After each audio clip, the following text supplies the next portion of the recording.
सावन का एक और सोमवार है। यूपी की बारिश से दूर, बहुत दूर रांची में अतिरिक्त पानी की व्यवस्था की गई है। स्टूडेंट्स पे पानी मारा जा रहा है। लाठी और आंसू गैस तो सप्लीमेंट में है। पुलिस सवालों के घेरे में है। लेकिन रांची की ही क्यों, यूपी पुलिस के भी हिस्से खबरें आई हैं, खबरें और सवाल भी आए हैं। जो कभी फूल बरसाती है, कभी एक्शन नहीं लेती है, तो कभी एक्शन ले लेती है तो एफआईआर ही लिख डालती है। एक एफआईआर लिखी गई है क्योंकि एक काफिले में थी गाड़ियां प्रयागराज जा रही थी लखनऊ से। गाड़ियों ने बैरिकेड तोड़ा, टोल नहीं दिया, लोगों को धमकाया, सो अलग ऐसे आरोप लगे। काफिला था माफिया अतीक अहमद के बेटे उमर का। वीडियो और भी आए, जैसे प्रयागराज के उस कब्रिस्तान से जहां अतीक अहमद के सबसे छोटे बेटे को सुपुर्द खाक किया जा रहा था। जब अपने भाई की डेड बॉडी को सामने देख अतीक अहमद के शेष बचे तीनों बेटे आपस में लिपट के रोने लगे। अफवाहें उड़ी। कब्रिस्तान के बाहर औरतों की भीड़ में एक महिला खड़ी थी। पुलिस के रिकॉर्ड में वो महिला फरार है, लेकिन वो अपने बेटे को आखिरी बार देखने आई थी। सब अफवाहें थी, लेकिन वो इतनी जोरदार थी कि बातें सोशल मीडिया पे पहुंच गई थी। लिनेन साफ किए जाने लगे, कांग्रेस के सांसद के फोटो भी शेयर किए जाने लगे। हम बात इमरान प्रतापगढ़ी की कर रहे हैं और फिर बातचीत चल निकली। तो ये रहा आज के शो का लाइनअप और ये रहा मैं, जी मेरा नाम है सिद्धांत और आप देख रहे हैं Lallan top UP bulletin.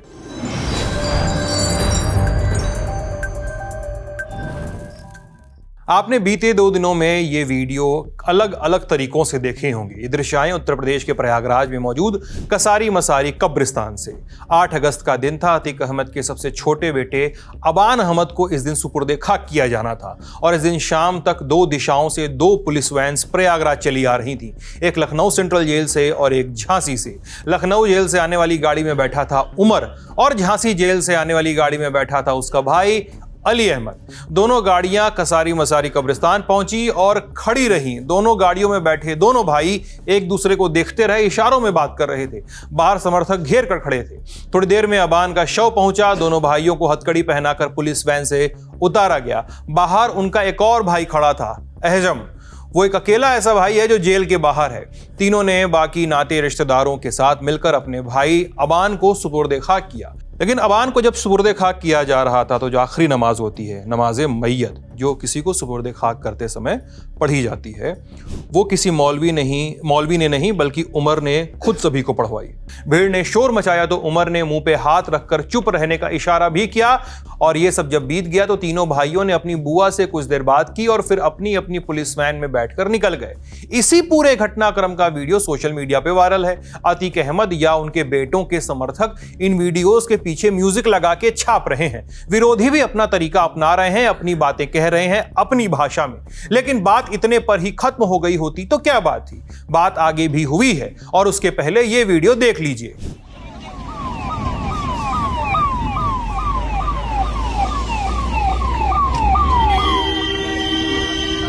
Jhansi से यहाँ से जाया जा रहा है तो उनको नगर होते प्रयागराज ले जाया जाएगा।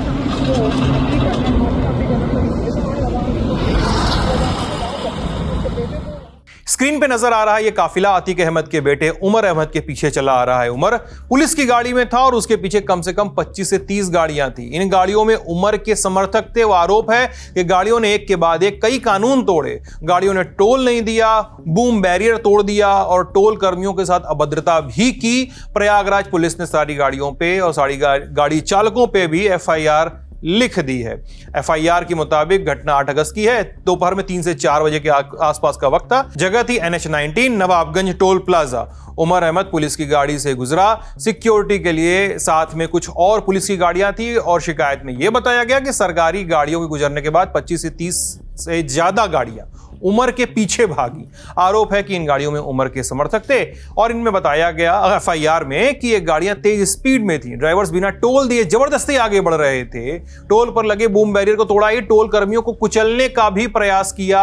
ये भी आरोप पत्र में लिखा हुआ है और गाड़ी चढ़ाने की कोशिश तो की ही गई। प्रतापगढ़ और प्रयागराज पुलिस ने उमर के काफिले में चल रही इन गाड़ियों और उनके ड्राइवर्स के खिलाफ केस दर्ज किया है। दिनांक 8 अगस्त को उमर प्रयागराज लखनऊ से प्रयागराज सरकारी गाड़ियों में जा रहा था।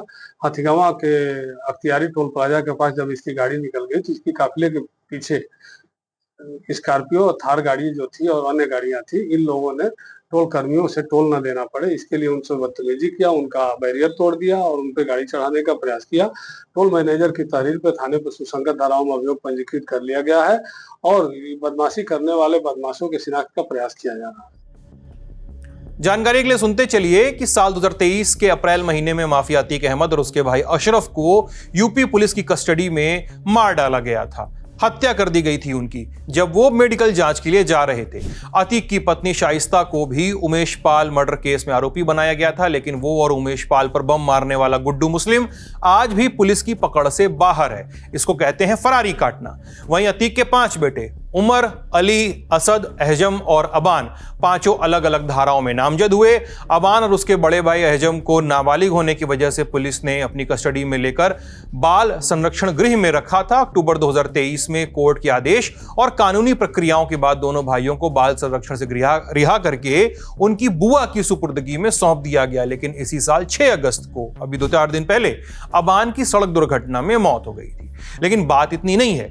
प्रयागराज की हवाओं में अफवाह तैर रही है। कहा जा रहा है कि 8 अगस्त को जब अबान को दफनाया जा रहा था, उस समय अबान की मां और अतीक की पत्नी शाइस्ता परवीन, फिर से बता दे रहे हैं, जो पुलिस की रिकॉर्ड में फरार हैं, वो भीड़ में छुपकर अपने बेटे का जनाजा देख रही हैं। अफवाह ऐसी की खबरें भी लिखी गई हैं। कहा गया कि कब्रिस्तान के पास एक गिरी हुई दीवार के पास कुछ मुस्लिम महिलाएं खड़ी थीं, उनमें शाइस्ता परवीन भी छुपी हुई थी। अफवाहें उड़ी तो डीसीपी मनीष शांडिल्य ने खंडन किया। कहा कि वहां मौजूद किसी भी महिला की पहचान शाइस्ता परवीन के तौर पे नहीं हुई है। ललन टॉप के राजनीतिक संपादक पंकज झा साल 2023 में अतीक अहमद के जनाजे को कवर करने गए हुए थे। उस समय शाइस्ता फरारी काट रही थी, उस समय भी और अभी तो ही है। और अतीक को दफनाने के वक्त भी ऐसा हल्ला हो उठा था कि शाइस्ता आखिरी बार अतीक को देखने आई है, लेकिन तब भी वो बात कोरी अफवाह निकली थी। आपको पता ही है कि अतीक, उसके भाई अशरफ और उसके बेटे असद की पहले ही मौत हो चुकी है। असद को तो पुलिस एनकाउंटर में मार गिराया गया था। अब अबान की मौत हुई है। ऐसे में पुरानी तस्वीरें फिर से नए घाव लेकर उभरी हैं। इस बार निशाने पर हैं कांग्रेस नेता इमरान प्रतापगढ़ी। ये तस्वीरें देख लीजिए। अतीक अहमद के साथ की इन तस्वीरों में आप आसानी से इमरान प्रतापगढ़ी को स्पॉट कर सकते हैं। इमरान उस समय उदीयमान शायर ही थे। कभी मंच से वो अतीक अहमद को अपना बड़ा भाई, अपने पिता तक की हैसियत का कहे जाते, तो कभी कहते कि इलाहाबाद वालों, मेरी एक बात याद रखना, कई सालों तक कोई अतीक अहमद होगा, मुझे इस बात का अंदाजा है कि एक शख्स इस शहर में बैठा यही जो सब कुछ संभाल लेगा। ऐसा कहा उन्होंने। अपने बड़े, उन्हें बड़ा भाई कहूं कि वो बिल्कुल बाप की हैसियत में है, जनाब अतीक साहब का, जिनकी दुआएं मुझे बहुत ताकत देती रही हैं हमेशा से। मैं हिंदुस्तान के किसी भी शहर में खड़ा होकर के जालिम हुकूमतों के खिलाफ जब भी आवाज बुलंद करता था तो अंदर से एक एहसास रहता था कि इलाहाबाद में बैठा हुआ एक शख्स है, कुछ भी गड़बड़ होगी तो वो संभाल लेगा। लेकिन अब सहयोगी ही सवाल उठा रहे हैं कि इमरान चुप क्यों हैं। प्रतापगढ़ की रानीगंज विधानसभा से एमएलए आर.के. वर्मा ने मीडिया में बयान भी दिया है। वो समाजवादी पार्टी के नेता हैं। कहा है कि इमरान प्रतापगढ़ी अतीक को मसीहा मानते रहे हैं। ऐसे में अतीक के बेटे की मौत के बाद उन्हें कम से कम 2 शब्द शोक संवेदना के लिए जरूर कहने चाहिए थे। इमरान प्रतापगढ़ी का जवाब अभी तक तो आया नहीं है, आएगा तो बताएंगे, लेकिन उसके पहले आप ये वीडियो भी देख लीजिए। आज हमारे ललित शर्मा जी, उत्तराखंड प्रदेश अध्यक्ष, वो पूरी ताकत के साथ हर की पैड़ी से जल लेकर के दारुल उलूम देवबंद में जो हमारे महादेव का मंदिर है वहां जल चढ़ाने के लिए निकल रहे हैं। लेकिन शासन प्रशासन के द्वारा दबाव देकर उन्हें डराना धमकाना, ऐसी स्थिति हिंदू रक्षा दल बर्दाश्त नहीं करता। वो जाएंगे और जाकर के वहां जल चढ़ाएंगे।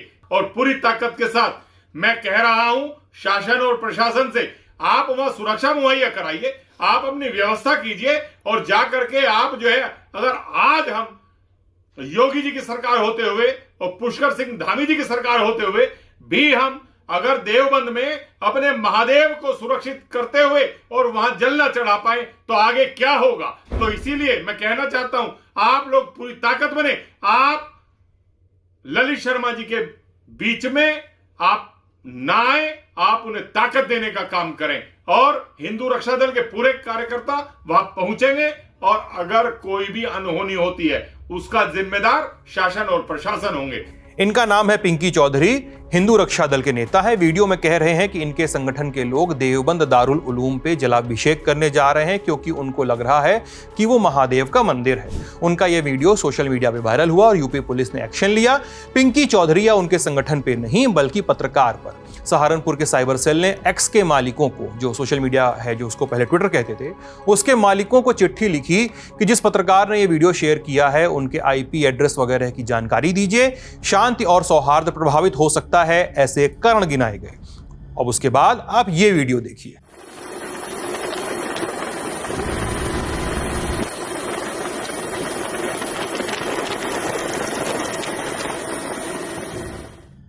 ये भी यूपी पुलिस है। और ये था आज का शो। कैसा लगा कमेंट सेक्शन में बताइएगा और देखते रहिएगा ललन टॉप यूपी।